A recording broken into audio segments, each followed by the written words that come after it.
And I asked the owner of the title company, which they do a ton of closings on a monthly basis.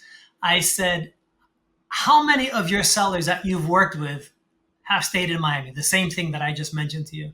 She said that she could not remember the last seller that sold a property in Miami and has stayed in Miami. Yeah, it's funny because let's look at those are people from South Florida that are selling and then moving out for the reasons you just mentioned. But on the flip side, the people coming here are people from high market areas, California, New York. They're selling at high numbers and moving here because they can afford the real estate here. And so it's funny or interesting how that's working out, right? Trends go, the condo market in South Florida is in for a bloodbath. It really is, right? With this 10% reserve requirement, there's going to be units that are going to hit the market that, Fernando, you're going to hear this term. They're going to be unsellable. Now I'm gonna give you my story, which banks should have never lent to me. In one day, I closed on 4 properties with zero money. I'm not a short-term investor. I don't believe in buying a property so I can flip it a year later. All right, welcome back, my beautiful people. Super excited about today's episode, not only because of the subject matter, and we're going to talk about real estate investing, and how to survive during a downturn market. But more importantly, I'm super excited because of who we're going to be talking to. We're going to talk to a superstar in the real estate world. He has a successful real estate business in Miami. He's a real estate investor, and he's currently doing some fix and flips and some buy and holds that I want to get into. So without further ado, Chris, do us a favor and tell us who you are and what you're about. Awesome. So my name is Chris Camacho, and I'm based here in Miami.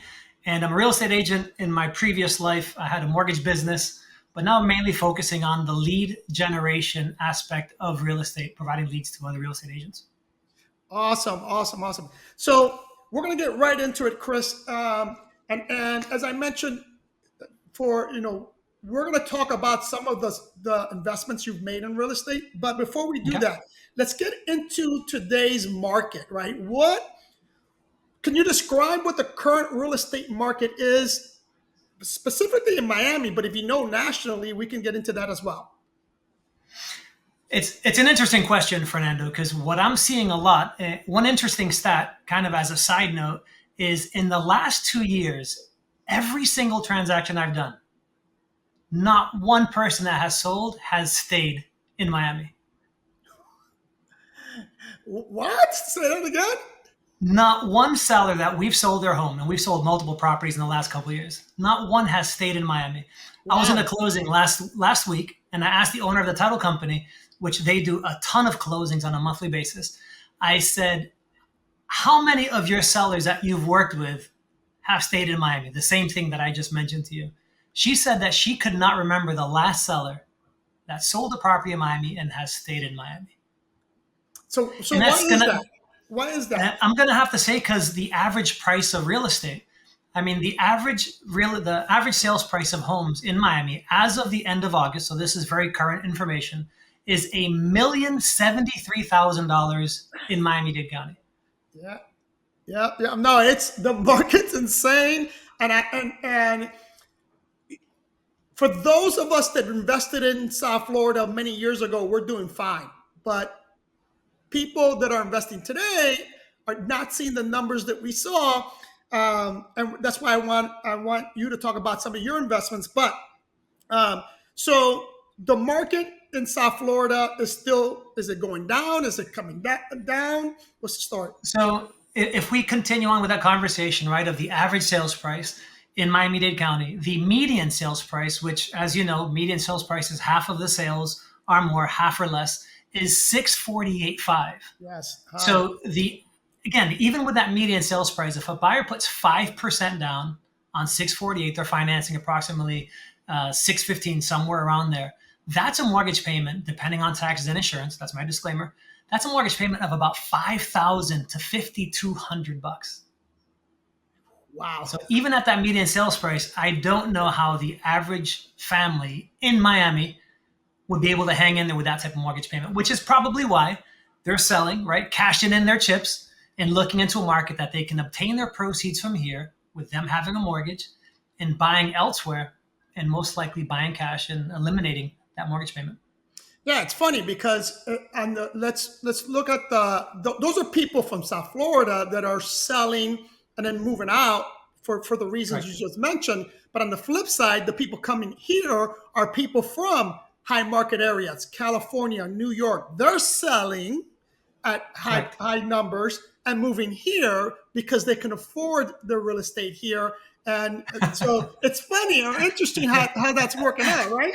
This market for them is more affordable. Is that what you're saying? Oh yeah, for especially if they're in like New York State or they're in California.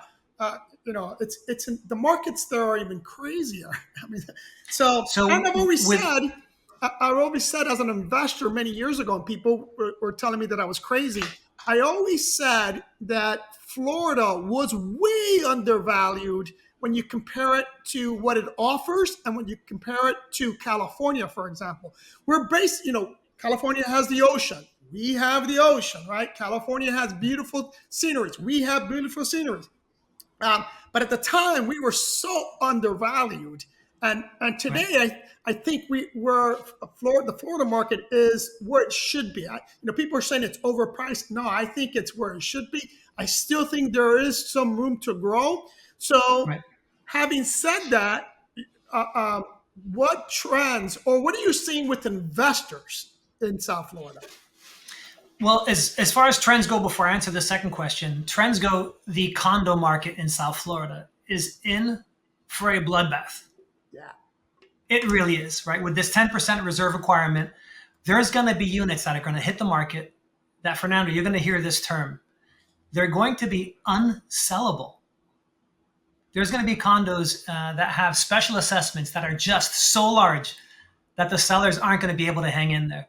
I mean, somebody who has a 600 per month, $600 per month, or 700 per month, and their special assessment with the association fee goes to 2,000, 2,500 bucks. They will not be able to hang in there. If that special assessment, I've heard of special assessments being up to $240,000 for a special assessment.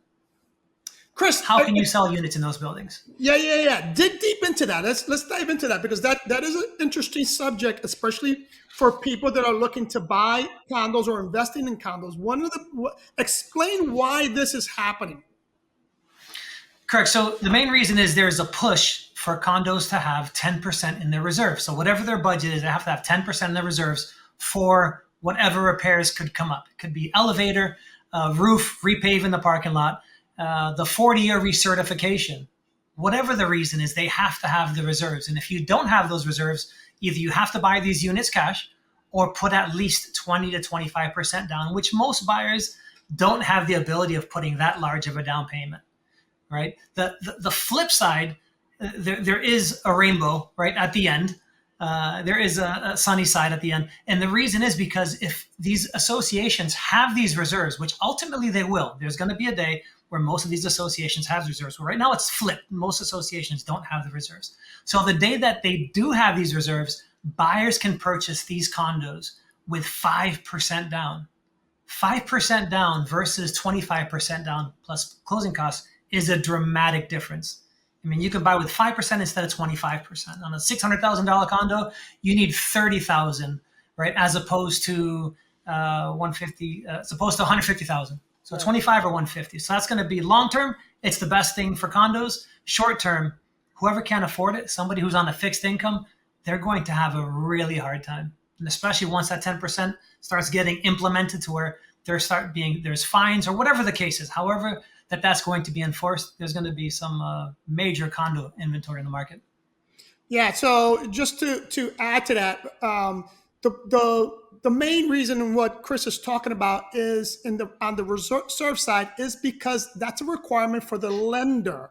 So a lender wants to see that a condo or condo building has these reserves to protect their money, right? And currently, a lot of condos associations do not have the required amount of reserves.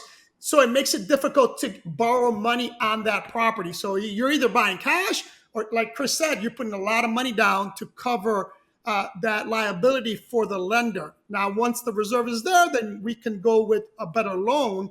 But also, Chris, do you think that another major reason why we're seeing this stuff with reserves and we're seeing the condo market possibly exploding or imploding? Do you think it also has to do with a lot of the condo buildings here are older? You mentioned the 40-year building assessment, and also because of the stricter restriction after the Golden Beach incident. And correct. And that's the main, you hit the nail right on the head with that one. It's for condos that are 30 years old or older, right? Those are the ones, 30 plus years. Those are the ones that are going to see these issues because of the Surfside catastrophe. That's the Surfside, yeah. Right. So that 40-year recertification, engineering requirements, I mean, the county's really on top of that, especially in the Tri-County area. So yeah, that's definitely going to be a factor. And you mentioned the lending aspect, and that's extremely critical because banks lend based completely on risk, right? So if a condo association doesn't have the 10% reserves, that means that if anything were to pop up, it would have to be an automatic special assessment. So in South Florida, I'm going to say probably 90% of condos do not have this 10% reserve requirement. And that's an issue. Maybe in other cities and other states, they're more financially stable because when you're qualifying for financing, when a buyer's qualifying for financing, not only does the buyer need to have the credit, assets, income, all of those good things, right, to be able to qualify. The condo association has, not the condo association, but the financial affairs of the condo has to qualify. So they have to have the reserve, sufficient insurance coverages, and whatever other requirements are on that 3-page questionnaire that lenders are sending. So it's based on risk. And if these condos don't have the 10% reserves, in the eyes of the bank, they are a higher risk because if the special assessment or association fees skyrocket and that buyer defaults, they have to take that property back over. Banks don't want to take properties back over. They'd rather collect the interest and call it a day. So last question on the condo thing I have for you is, how are you seeing sales? Are sales down? Are they up? Are stagnant? Is the inventory moving? So what I'm going to say is year over year, and I had a feeling you were going to ask me this question, so I thought I would be prepared for this question. So year over year, August of last year, there were 7,638, so 7,638 condos for sale specific to Miami-Dade County. Today, there are 11,155 condos for sale. So inventory is up 30-something%. And as far as closings go, from August of last year, there were 1,327 closings. And now we're at 934 condos sales per month. So closings are down 30-something%, and the inventory's up. And over time, this, in my opinion, based on the market stats, it's only going to get worse. Yeah, no. I 100% agree. Now, as an investor, I've never, ever thought that investing in a condo is a viable option for me personally. For multiple reasons, but the main reason, and I don't even invest in residential homes that have an HOA. So my biggest problem is HOA, just like taxes, always go up. And if you're doing your numbers on your analysis on your investment of that property on today's numbers, I'm here to tell you 3 or 4 years down the road, it's going to be completely different. And you're seeing that more so in the condo industry. Like Chris said, I mean, you're looking at association fees of over $2,000, $2,500. There's no way, or it's very difficult to be profitable as an investor when you do that, unless you're buying as a buy and hold, not for cash flow, but for equity down the road. But like Chris said, man, I've never seen, especially in the condo industry, it being viable. And I learned, the hard way back in, Chris, I don't remember when you came to Miami, but back in like 2004, 5, and 6, condo conversions was the thing. There was so many people investing in condo conversions.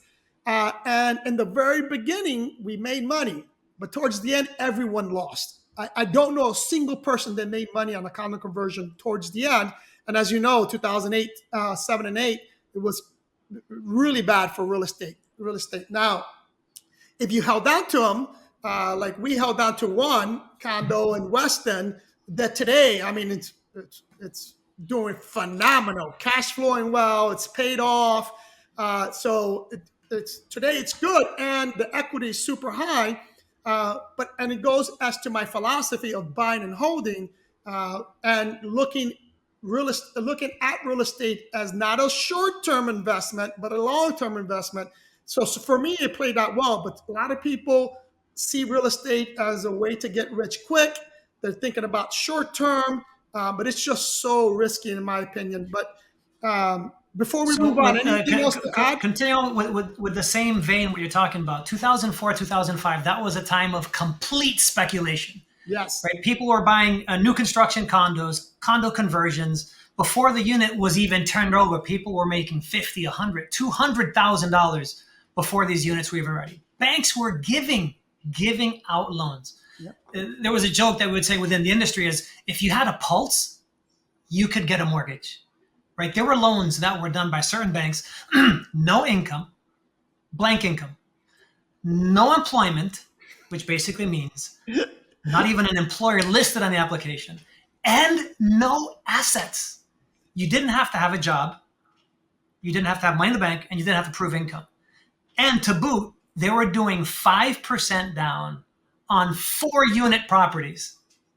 And these rates were like at 7%. Yeah. Now I'm gonna give you my story, which banks should have never lent to me. In one day, I closed on 4 properties with zero money.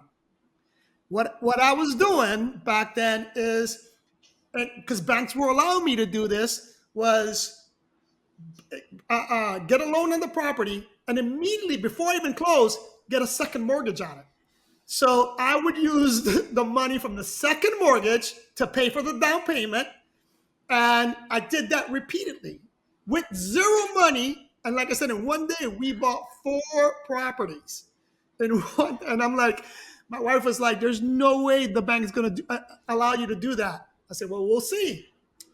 I'm not sure if you remember this, and I don't really hear people talking about it.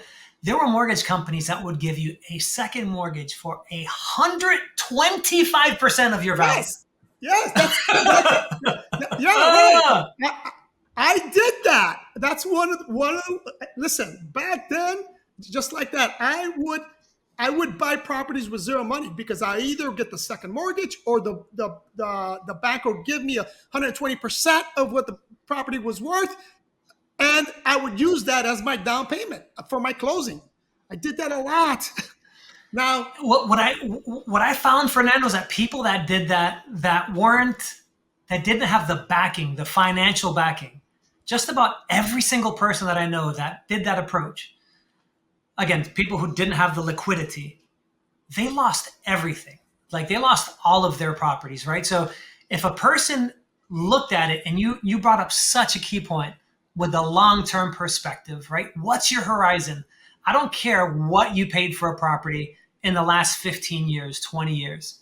If you still have it today, there's a chance that you can have that mortgage paid off, or 80% down with that principal balance. So it doesn't matter what you paid for it. If you were able to weather that storm, right, you are in such an amazing place today. And I'm living proof of that. Now, there was 2 of all the properties I purchased, I lost 2 properties, and I lost them. Well, I decided to sell them, and I sold those properties, because back then, unlike today, back then, it was difficult to get quality property management companies. And I decided to invest outside of my area, and I bought properties in Port Charlotte. Those are the 2 properties that I ended up short selling. Of all the properties I bought, I still own almost all of them, with the exception of maybe 5, but 2 in particular that I had to short sell. And the only reason I did that was because I didn't have a good property management company. I went through 3 property management company. On the third one, not only did they steal the money from the rents, I wasn't getting paid for 3 months. They were saying the tenants weren't paying, and yet they Wow. were pocketing it. Then when I drove down there and inquired, the tenant said, "No, I am paying." So I had to get into litigation with that property management company.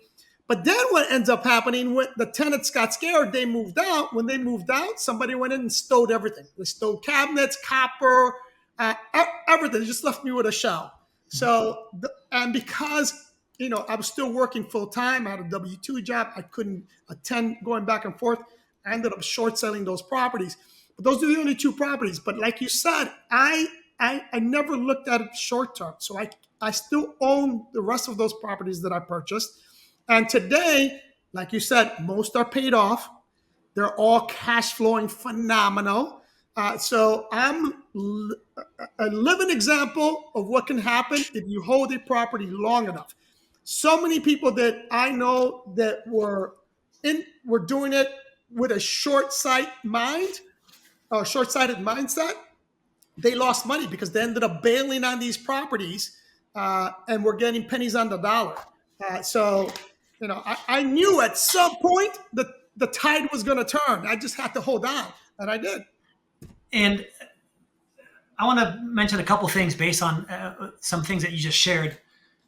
One is you have single family homes, Right. which made a huge difference for you, right? As opposed to the condos. And I know earlier I was spitting out numbers on the condos, right? There's 11,155 for sale now, 934, closings in the month of August. One thing is just talking casually about those numbers. The second thing is, which is probably part of who your audience is, how does this affect me as an investor, right? As a real estate investor, how does this affect my bottom line? And what you said is so true. If you have a condo and you're making $400 a month net, and your special assessment, you have a special assessment now that's $1,900 a month, you are bleeding Yep. $1,500 per month. Yep. So I have clients all the time that reach out to me and they say, I just came from Miami on vacation, and man, do I love the beach. Do I love the beach? And you know what's coming out of my mouth next? What do I have to do to buy a condo, live on the beach, rent it part of the year, and then occupy it during the summer, maybe the winter months? I haven't had one of those transactions, Fernando, that has come to fruition. Because I think that when people come here, they have like this whole excitement. They're on Washington Avenue. They see bar after bar, little cafes. They see the restaurants. They see the nightlife. And they say, I can completely live in the city. I can invest in the city. But when you put a pencil to it, the numbers don't really make sense. So you know what I'm shifting now to with these clients? I'm saying, as opposed to purchasing that Airbnb on the beach, which good luck finding a property that allows Airbnb short-term rentals. Right. It's a very small number. Instead of doing that, buy yourself a duplex or a triplex in Miami. Take advantage of the Miami market, make some money. And when you come to Miami, you know what you should do? You rent an Airbnb from somebody else who's probably taking a loss on their rental. Yes. Listen, phenomenal advice, people. Phenomenal advice, because it's so true. Like, for example, we're currently under contract on a couple of duplexes, and that's the same advice I gave my investors. I said, listen, don't forget the beach. First of all, in Miami, very few condos will even allow you to rent out the property as a short-term rental. So I tell them, I said, take that out of your head. If you can afford it to pay everything on your own, then buy that condo. If you have money to throw away, buy that condo. But if you want to invest, the investment will be in any residential property, but probably more profitable will be in a duplex, quadplex, or multi-unit property. Have that property cash flow, and then use that cash flow to rent that nice condo on the beach. Correct. So yeah, great advice. Let's continue on that, and let's talk about what specifically the things that you look for when you're looking to invest in a property? Well, since I'm in the lead generation business, in the sense of where I referred leads to other real estate agents, I come across a lot of buying opportunities. And most of them, Fernando, as I'm sure happens with you, most of them don't make sense. And you said to me one thing about a year and a half ago, 2 years ago, where you said, when you purchase the property, do not bank on that short term rent to see if it's appealing or not. The property has to carry long term. And that's kind of a base, a parameter that I look at when purchasing a property. And the second thing is it has to have that second unit. I don't care if it's a single family home, but it has to have that efficiency, the in-law quarter, the ability to add an ADU. And that's a project in and of itself, which that's probably second option for me. Straight out the gate, I want that second income. So if a unit has a garage that's been converted and it's being used as potentially as a rental, I've had properties where that rental from that garage could be $1,500, $1,700 per month. And I have a property that my mortgage payment is less than $1,700 per month. So what I make from the actual rental that you amazingly manage for me, that property, it's probably making, let's say, $4,500 to $5,500 per month. This is one property. So the garage covers the mortgage and the house is generating $4,500 to $5,500 per month. So can you imagine if you have mortgages, if you have a mortgage on a property, that you can have so much profit on that home that you dump that right back into the mortgage, and instead of paying a mortgage in the insane 30-year horizon that these mortgage banks, lenders would love for you to pay, instead you pay that property in 3 to 5 years? I mean, you want to talk about like dramatically accelerating, right, your own retirement plan. And it's just that small change, finding that second rental or a third unit. I have a property that I have listed now that's under contract. It's legally a duplex. How they milked 4 units out of it is beyond me. It's not my problem. And you know what I'm talking about? Yeah. So the asking price on this property is 1.1, and it generates $9,900 a month in Wow. rents. 3.2, a 2.1, a 1.1, and an efficiency. $9,900 a month rent. I mean, you want to talk about like the most insane, ridiculous return, Correct. right? So again, I'm not promoting looking to buy properties that have additional units more than what's legally applied. That's not my point. My point is find a property that has that second rent. That's golden. Phenomenal advice, great advice, and here's what's key in what Chris just said. Right, number one is understanding. Well, let me backtrack a little bit. Any investment, doesn't matter what investment you're going to go into, the numbers need to make sense, right? And I remember having and we didn't address this, but so you guys are aware of. I do manage one of Chris's investment properties. I met Chris in the real estate world as a real estate agent.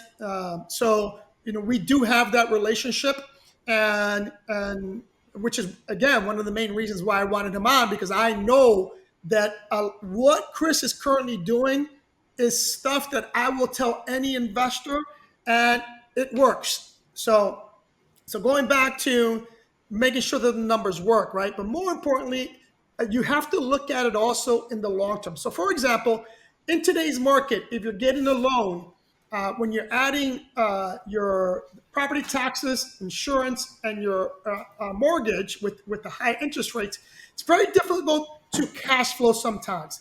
So one of the ways that you can make sure you cash flow is by what Chris is talking about. When you look at a property, find out, can you add an additional unit, or does it already have an additional unit? Because if you can do that, now you can make the numbers work, because you have income coming from from the main house and from the ADU, or if it's a duplex, from 2 separate units. But the point here is that you can still make the numbers work. In addition, if it's a property that doesn't currently have an ADU and you can do it legally, by doing it, you also increase the equity on the property, right?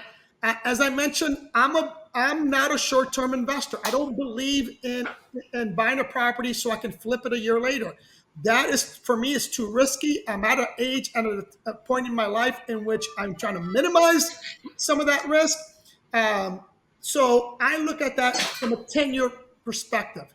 So today, if you can just either break even or make a few $100s with a mortgage rate of 7 or 8%, here's why I still think that's a phenomenal investment. Is because and I would say sooner, and Chris, I like your opinion on this. I firmly believe in between 3 and 5 years from now, the interest rates are going to go back down. We may not see them at where they were a couple of years ago, between 2 and 3%, but they should get to around 4%. So if you have a mortgage rate that's 7%, and you can refinance at 4%, you just increase your cash flow, people. So you have to look at it long term. I am still buying properties today and in South Florida where the market's crazy. And the reason I'm doing that is because I still firmly believe that 10 years from now, I'm going to look back and say, thank God I bought, right? The saying help me out, Chris. That saying is buy.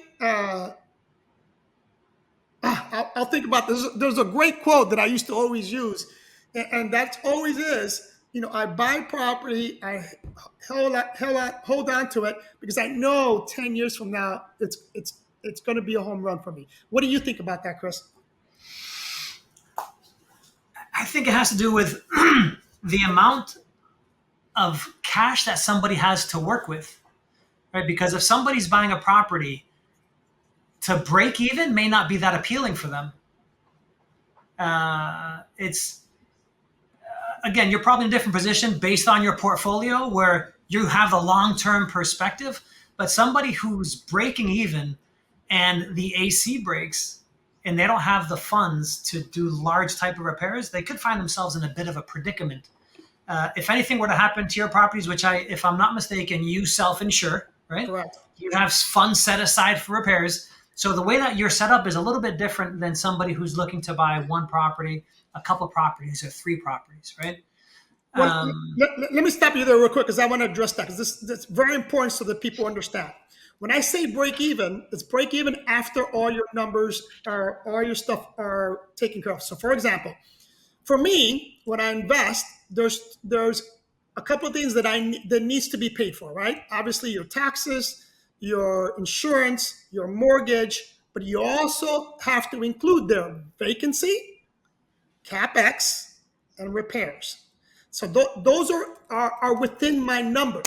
I'm going to share my screen so you can see what I'm referring to. I might have a report here. Give me a quick second.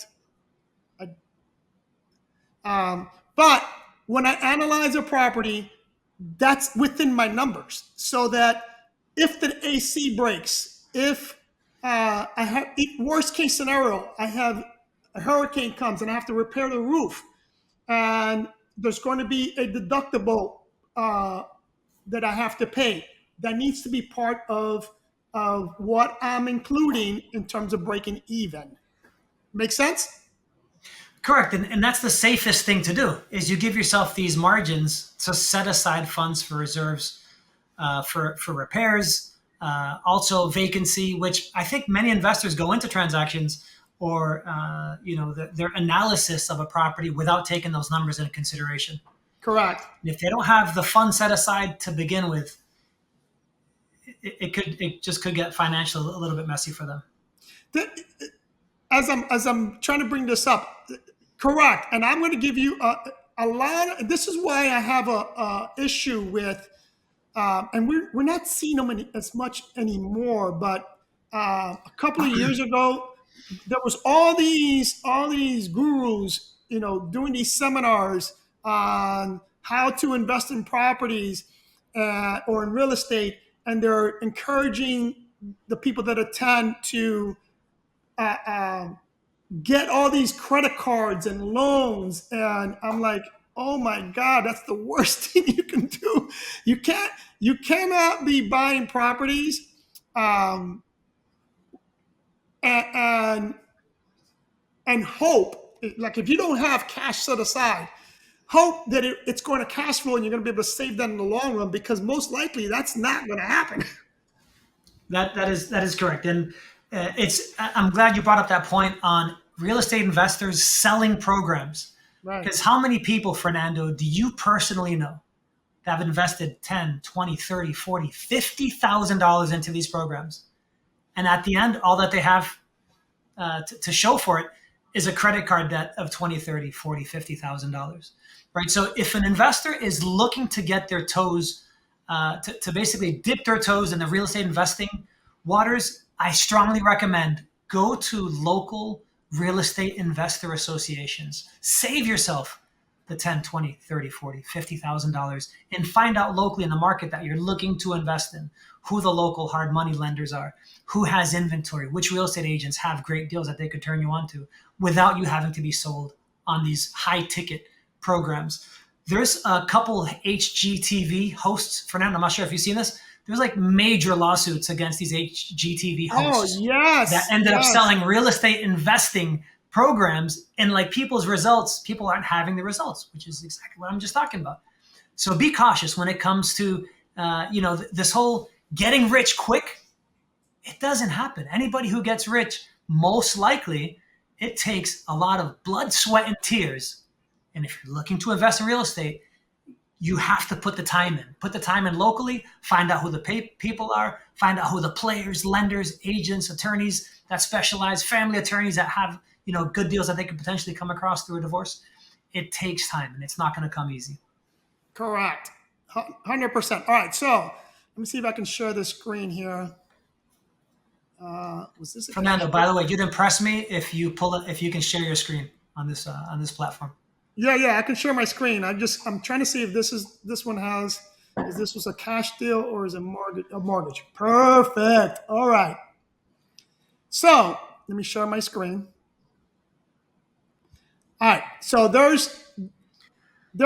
here's a breakdown on a property that we looked at to buy, right? I don't remember the year of this, but this property, if you look at, it's 2368 Waterside Drive in Lake Worth, Florida. After the numbers, these are the top numbers. It's $875 a month was the cash flow. It's a 15.53% cash on cash return. But the reason I want to bring this up is because I want you to see the variables, right? So fixed expenses, we're taking out. We added $33 a month for fixed expenses. And if you look here, this one had an HOA, $36. So these are the numbers, but this is the side, this variable expenses that people forget to add. We always add this, right? Which is vacancy. We put a 5% of the amount as vacancy, 3% for maintenance, another 3% for CapEx, and then we also add a 10% for management fees. Because at the end of the day, 10 years from now, I may want to retire and just give my portfolio to a management company, but I want that in my numbers.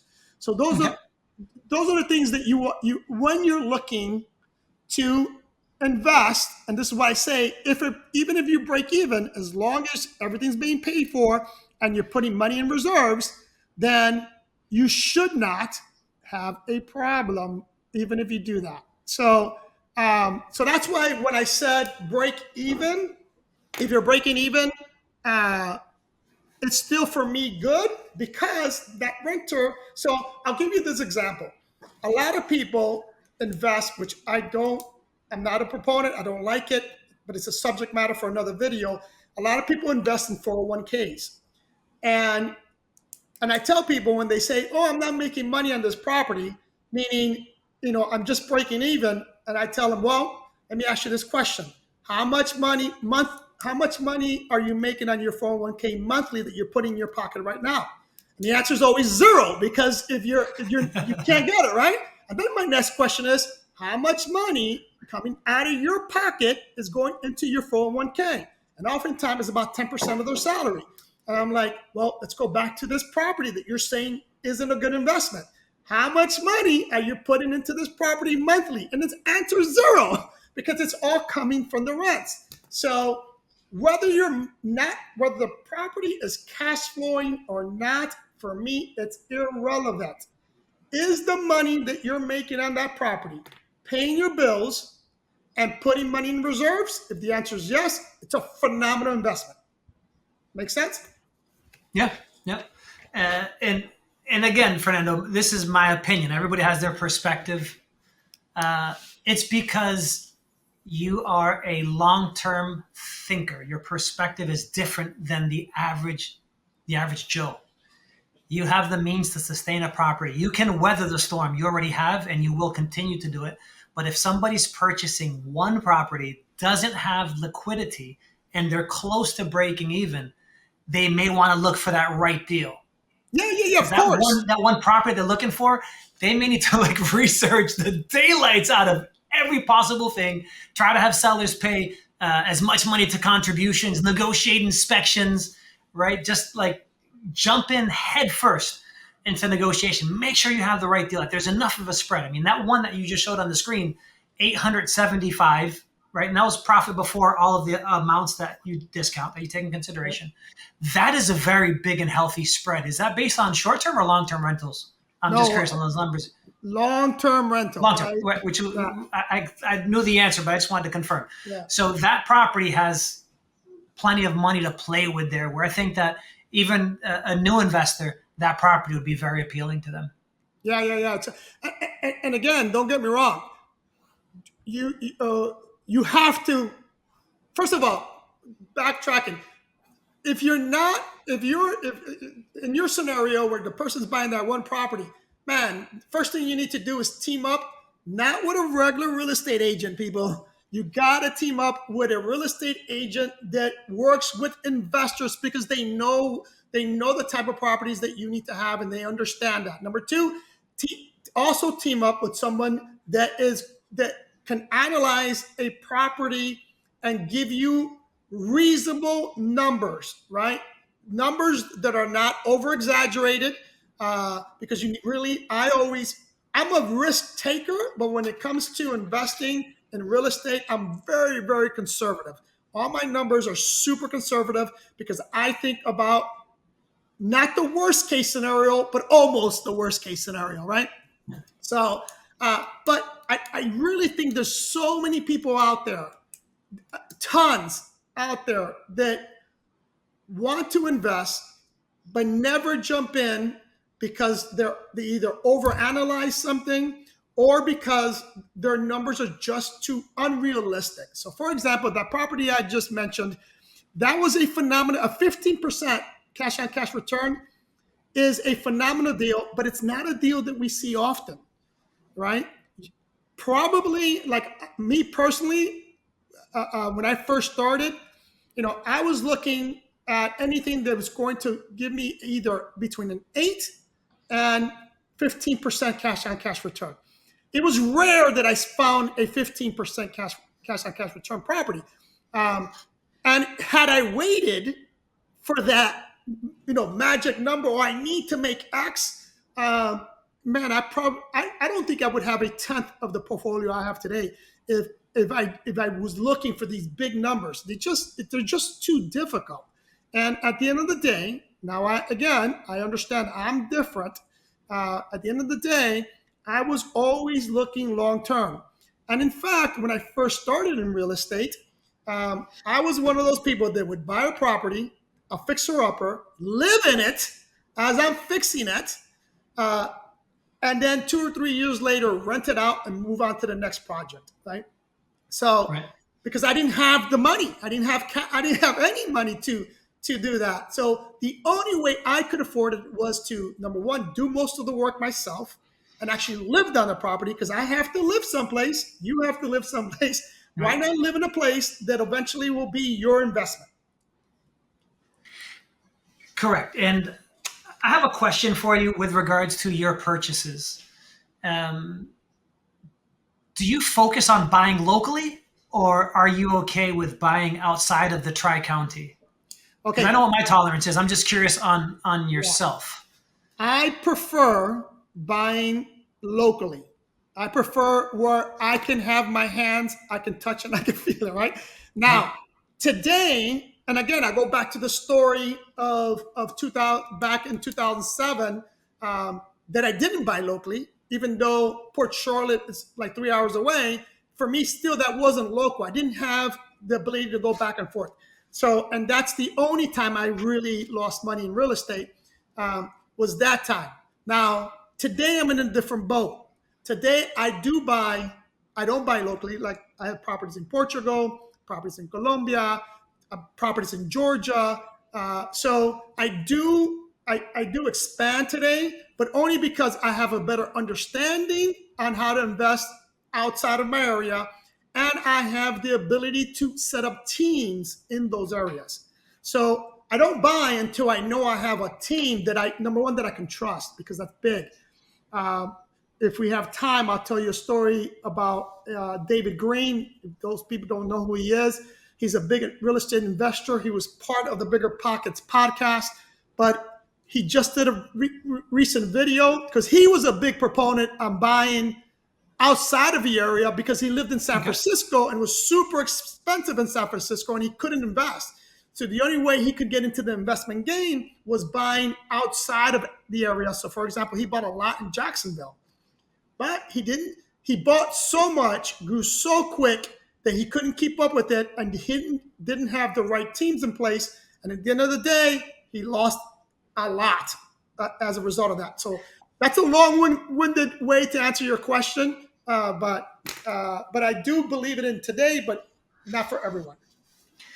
So, what sets you apart, Fernando, from most investors out there is you have every aspect, or should I say, just about every darn aspect covered in the transaction. Right now, you have a management company, you are a real estate investor, you have access to funds, maybe even pools of funds. Your experience is 10 times more than what the average person, which is why you can invest. Forget about buying 2 to 3 counties away. You're buying right across multiple large oceans, right? And Correct. the only reason why you can do that is because of your experience of having the property management, having the amount of properties that you have. You know this business inside and out. And if the numbers don't make sense because you've covered every single base, because you have to know what the laws are in that country, right? How they treat foreigners, if any restrictions on buying, selling. There are many restrictions for foreigners buying in other countries. So if you're doing it, it's because you've studied it, you know what the deal is. For the average investor who's looking to pick up just a few properties, my humble opinion and my 2 cents is buy in a market that your team is set up in that general area. Right? 100%. Your 100%. contractors, your handyman, your roofer, your electrician, right? The whole setup. You're getting a special hello there. Say hi, Callie. My dog wanted to join the party. Nice, um, nice. but So yeah, it's got to be in the market that the person is in, because if not, how do you find? You're not going to start interviewing, right? Contractors, handymen. That's 4, 5, 6, 7, 10 hours away from you. Going to that market, the opportunity cost may be too high. it is. It is, and I agree. And like I said, you know, I didn't do that. I mean, the last time I did it was 2007. And I didn't start buying real estate outside of my area until 2022 or 2021. I didn't start, yeah, 2021, because right after COVID. I didn't start buying international or out of state until 2021 because I didn't feel comfortable. I didn't have the people in place. But 2020, right after COVID, for short-term rental operators, between 2020 and 2022, it was our golden years. We made tons of money, and I'm the type of person that I don't live beyond my means. So all the money I made, I reinvested. And you mentioned earlier about investors looking for agents in the market, and I wanted to kind of circle back to that. Yeah. Fernando, do you have any idea how many real estate agents there are in Miami? No idea, but I know it's a lot. There are 60,000 real estate agents. Half of them haven't sold one home in the last 12 months, and the average agent is selling 3 to 4 properties per year. Yeah, yeah. So if a real estate investor who's watching this is wondering, how do I find an agent? Interview them like you'd interview anybody else. Find out how many properties they have on the market, what they've sold, what they have under contract, where they specialize in. Ask these key questions. Another key question is, if you're looking at them to find investments for you, is how many investment properties do you own, Mr. or Mrs. Agent? Because if they own 10 plus properties, they know what you're looking for. That agent can call you up one day and say, look, I found this property for you. I was just under contract. I'm going to have to back out for whatever reason they have to back out for. And they will tell you, this is the freaking deal that you are looking for. Here is the winner. This is the one that you have to pick up. But if this agent has sold one property in the last 3 years, they don't own any real estate, they live in a trailer behind somebody's house, that's probably not the real estate agent that you want to pick up. That's going to help you specialize in finding the most amazing real estate investment deals, because they don't have the team themselves. How can they refer you their own personal team? I mean, that's like you, Fernando. You referred me the management company, which is yourself, the cleaning company, which you also take care of. If something needs to be repaired, you have that person. I mean, like Aaron, there's just so many different people in my life that I depend on to provide me quality referrals. And if the agent you're working with doesn't have these relationships, or they don't have the experience, that's probably not the agent that you want to help you look for an amazing deal. Yeah, you mentioned Aaron Novello, and I'm going to steal one of his lines, and that is, who you work with matters. Okay, it's hugely important. The problem in the real estate world is, and you just mentioned, there's so many, and everyone probably has a friend or relative that's an agent, and sometimes they feel obligated to go with that person. But listen, buying a real estate property, especially today, is one of the biggest decisions you're going to make in your life. Business is business. I don't care if it's my cousin's best friend. If that person has no experience in investing in real estate, I just can't use that person. But that's because experience has shown you that. Correct. Right? You've learned that. When a seller tells me, do you know what my number one objection from a seller is? I don't know. The number one objection I get from a seller is, I know somebody in the business. Yeah. No kidding. Yeah. I mean, my handler for that one, right, textbook, is, I'd be surprised if you didn't know at least 4 to 5 agents. What if I can guarantee that I can put you more money in your pocket? Would you be open to at least me providing you with this second opinion? And how true is that? Yeah. Sellers don't ask for second opinions when it comes to interviewing agents. Correct. They just go with the first person that they know. And chances are that person that they know, they don't know how many properties they've sold. That could be the biggest loss that they can have with the sale of that property. It's you think that you're saving commission by hiring this agent. The reality is you're losing a lot more because they're going to cost you more with their lack of experience. Yeah, correct. We only have like 8 minutes left, and I'm going to go deeper into running a successful business. So you, and your business, give me some of the key factors that have contributed to your success. That's a great question. And I feel like this answer may be a little bit basic or boring for some. However, it's been the bedrock of my business. What's contributed to my success, number one, is focusing on where in the world am I getting my next deal from? That's extremely basic, right? So lead generation is basically that answer, right? So number one is focusing on lead generation. The second thing, it may even be tied for number one, is practicing scripts. I once knew a guy that I still know him, he practiced 3 times a day. He'd do his role play, whether he was writing out his scripts or rehearsing with somebody, which is one person acting as a seller, the other person acting as the agent. He did that 3 times a day. Fernando, that guy's skill level in 6 months was off the charts. Yep. I don't care which objection you gave him. There's usually only 5, right? Any objection you gave him, he had 2 variations of each objection, and he had it to where he had the intonations in there, the smile was implemented in the handler. If you don't do that, what happens? You make phone calls and you speak to sellers for years, and every time you respond a different way, right? So lead generation, scripts, and the calendar, right? The schedule that you follow. I don't care what anyone does after 12 o'clock. That's your business, which hopefully you're presenting from the leads you've generated in that morning. But if you dedicate 3 hours a day, every single day, to generating leads, and if you're a real estate investor, that would be, speaking to potential sellers, reaching out to attorneys, prospecting, lead generating, whatever you want to call it, cold calling, doesn't matter the term that you give it.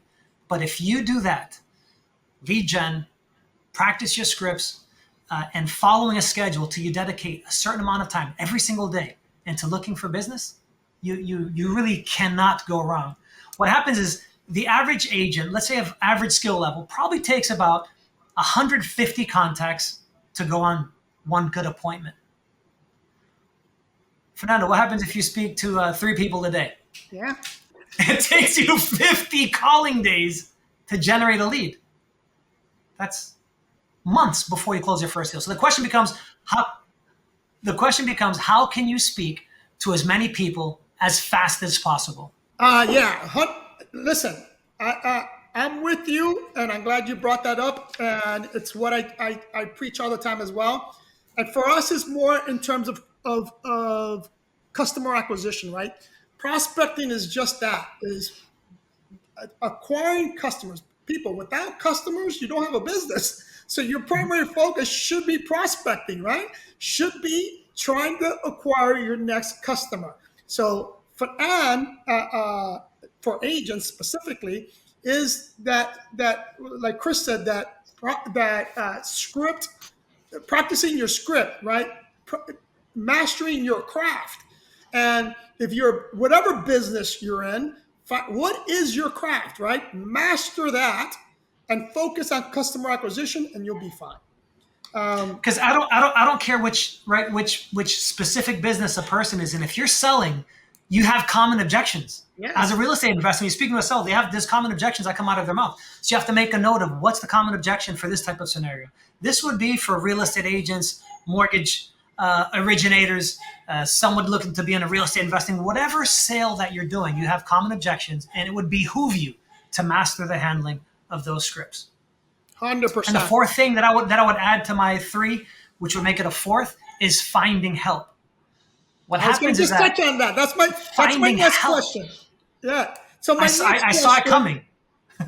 my next question is that how do you see the importance of building a team, or what's the importance of building a team? When you start off and you want to start generating some income, you're going to do a lot of things yourself, but it gets to the point of where you're going to want to find help. In the real estate business, the first hire would typically be a transaction coordinator. This is a person that helps you from contract to close, and they help make sure that all the contingencies are taken care of. That's the normal first hire. Because if daily activities come up and you have to go to the post office, you've got to put a real estate post in the ground, you have to place a lockbox, you're doing $10 to $15 an hour activities, and your only focus is what? Lead generation. You don't have time to put stamps on an envelope. You don't have time to pick up documents in somebody's home. You have to find somebody, whether you pay them a small salary per task, however it is that you do it, but find somebody to do those. And I say this with respect, these menial tasks that take away from your lead generation. If you're looking to flip properties, do the assigning of contract, whatever it is, that's worth thousands of dollars for you, if not hundreds of dollars per hour when you're doing the lead generation. So leave all of those other tasks to somebody else. But it is a process, and each person has to learn at their pace. Yeah, 100% agree. Let's talk about. Let's talk a little bit about. We're currently. You mentioned how most real estate agents, only sell 3 or 4 properties a year. We have so many real estate agents, and then now in today's market with interest rates being so high, what would be an adaptation for an agent to survive during these difficult times? I appreciate the lob. the softball lob. Uh, what I'm gonna say is, if an agent is looking to jump into this business, the number one thing that they have to do is find somebody who is kicking ass. Work with an agent that is a superstar.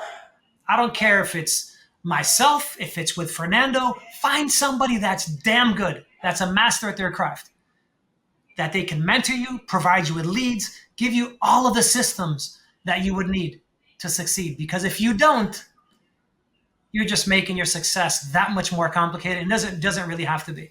I mean, if you want to learn to play basketball and you have someone that is playing at the professional level, why would you try to pick up advice from somebody playing at the park? Right. No, 100%. Go straight for the pro. Let's accelerate the learning curve. And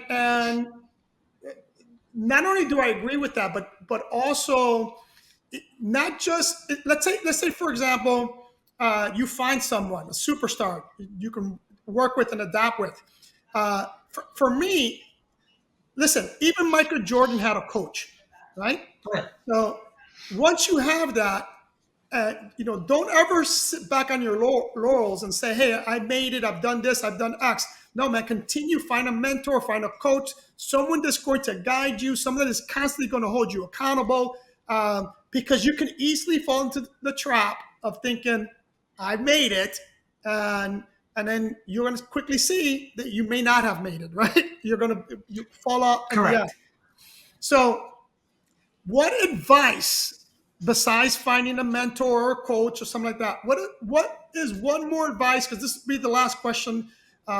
What advice would you give either a struggling real estate agent or a new real estate agent getting into the business outside of finding a mentor? Outside of finding a mentor, what I would say is decide on what you want. Decide on what you want. How bad do you want it? How bad do you want it? Do you want to succeed so bad that you lose sleep over it? Right? It comes down to, Fernando, do you move away from pain or towards pleasure? I feel that most people move away from pain. Does it have to do with not being able to make your mortgage payment? Does it have to do with the fact that you want to put more food on the table for your kids? Do you want to be able to afford the private school and you can afford the private school? What makes you tick? Figure out what makes you tick and go after that like there's no tomorrow. Because if you're easily swayed, this business or any sales business is not for you. Find yourself a job where you can get a small salary and figure out how to just get by for the rest of your existence. Right? But if you want more, you have to determine how serious are you? How bad, again, and I start off with it, is how bad do you want it? Yeah, And 100%. that's a long-winded answer. Yeah, and it's a great answer, and it's that you have to find out what your why is. And I love your analogy when you say focus it more on a pain point, because you're right. You know, we're humans. We try to avoid pain points. So if you have a pain point, you're going to do everything you can to alleviate that pain point. So great advice there. Chris, this has been great. You gave a lot of gold nuggets to my subscribers. I greatly appreciate you. How can someone find you? On the socials, you can find me at Chris Camacho Miami, which I'm sure you'll put in the description, my contact information, but it's basically Chris Camacho Miami. And one thing I want to add to what we just spoke about, Fernando, is are you sick and tired of being sick and tired? And that comes from Les Brown. Are you sick and tired of being sick and tired? And I was sick and tired. I wanted to get ahead. I wanted to succeed. If you're looking for a property manager, and this is a plug for you, Fernando, with no, again, interest whatsoever. If you're looking for an incredible property manager, travel agent, and an incredible human being to partner up with, Fernando is an amazing resource. He and I just talk. We can have this podcast probably for the next 5 hours, and we can just keep going. And I can talk about, you said you don't buy in HOAs, and I said you probably can buy in HOAs if they allow short-term rentals. We can just keep going on and on. But again, Fernando, I appreciate you, your team, and I'm feel privileged to be able to do business with you and to have you as a friend. The feeling is mutual. Love you, brother. Say hi to the family for me. I will. Thank you. And guys, If you haven't subscribed, subscribe, hit that notification bell, follow me on Instagram. And if you want to have that conversation with me, buy me a coffee. Love you guys.